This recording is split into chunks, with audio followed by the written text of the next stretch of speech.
Les réseaux sociaux, c'est l'évolution naturelle de la relation entre la marque et les consommateurs sur Internet. Il y a quelques années, on parlait de créer un site web pour la marque. Aujourd'hui, on parle de parler en local sur les réseaux sociaux entre la marque et les consommateurs. C'est la première porte d'entrée en local et où la marque se doit de comprendre les enjeux locaux et de s'y adapter.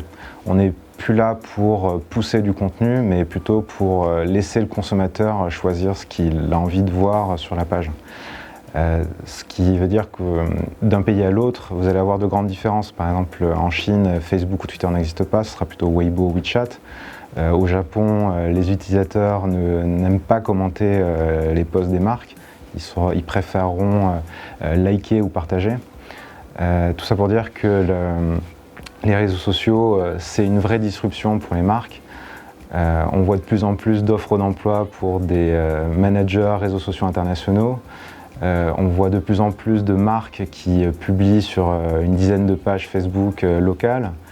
Et il y a une disruption en Europe ou en Occident tous les ans sur les réseaux sociaux. En Asie, ce sera tous les trimestres qu'un acteur émerge ou disparaît de la scène Internet.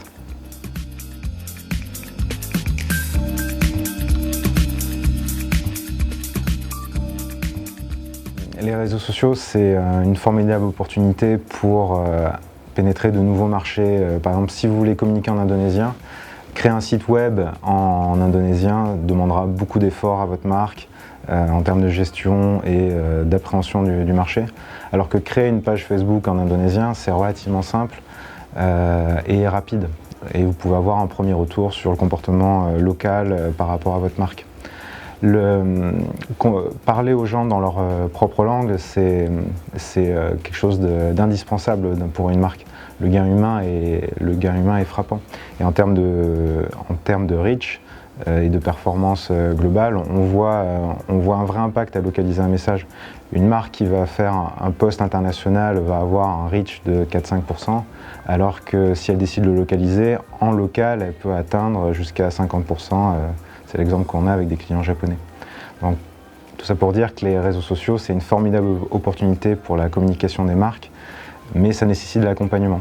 Et DataWorld vous aide sur tout ce qui est gestion internationale, collaboration avec vos filiales, adaptation aux différents process locaux, au format, en plusieurs langues, en 24/24 et en 7 jours sur 7.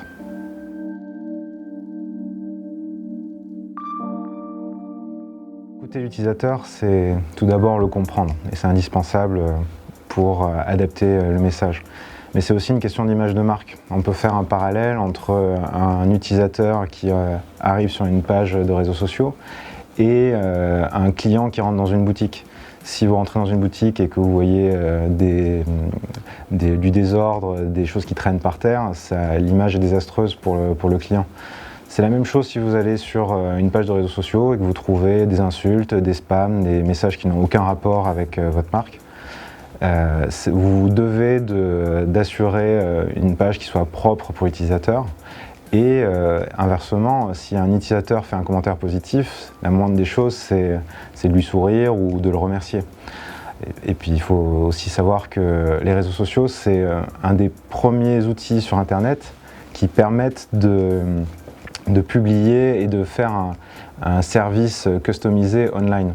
Un client qui va parler d'un problème qualité sur Facebook ou qui va poser des questions sur un produit, c'est quelque chose que vous ne pouviez pas faire aussi bien avant et vous pouvez reproduire l'expérience offline sur les réseaux sociaux.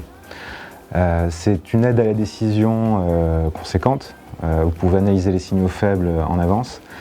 Et d'ailleurs, je vous invite à venir au Web Forum. Nous présenterons le cas de Total, pour lequel nous avons publié dans 25 pays une campagne sur les réseaux sociaux. Donc on vous parlera de ce que nous avons fait en publishing, en modération et en monitoring.